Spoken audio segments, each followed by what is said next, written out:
Après 2 années d'action de sensibilisation sur l'intégration des enjeux énergétiques et climatiques dans l'urbanisme, le syndicat mixte du Grand Pau, en partenariat avec l'Agence d'urbanisme et l'Agence de l'environnement et de la maîtrise de l'énergie, ont proposé aux élus béarnais et leurs techniciens de partir sur le terrain à la découverte de projets réels et concrets à travers un écotour. Cette question énergétique est une question majeure. Longtemps, on a mis du temps à comprendre quel rôle nous pouvons jouer les uns et les autres. Finalement, quand on regarde les choses de manière un peu précise, c'est au détail, dans le quotidien, que le changement peut s'opérer.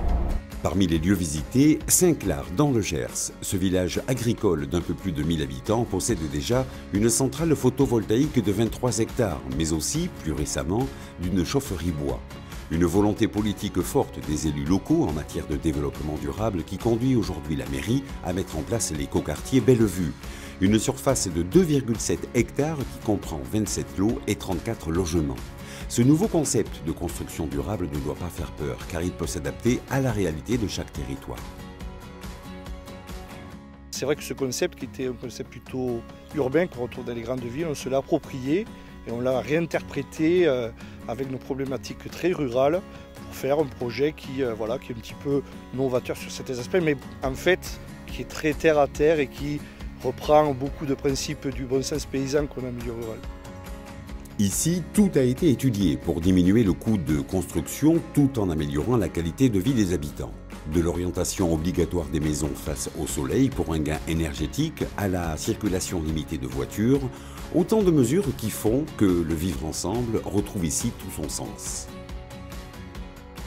On a essayé de gérer l'eau pluviale à ciel ouvert sur les espaces publics. Donc il y a même la place centrale qui est aussi un des bassins de rétention d'eau, mais en même temps que ce soit des espaces de jeu et en même temps que ce soit une plus-value paysagère pour les maisons et les gens qui habitent ce quartier.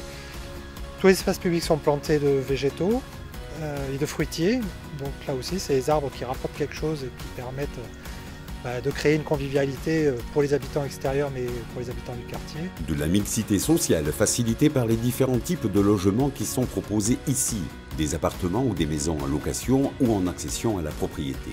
Mais pour qu'un tel projet puisse voir le jour correctement, il faut suivre certains principes fondamentaux. Il faut partir sans a priori, sans dogmatisme, il faut être très pragmatique.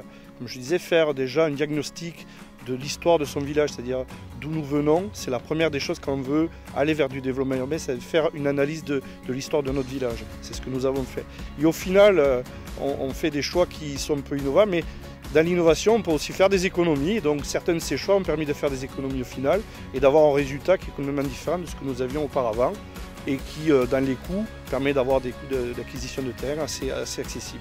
Le principe de l'écoquartier qui répond aux problématiques environnementales mais aussi sociétales est sans nul doute la solution d'avenir pour le développement urbanistique de toute collectivité.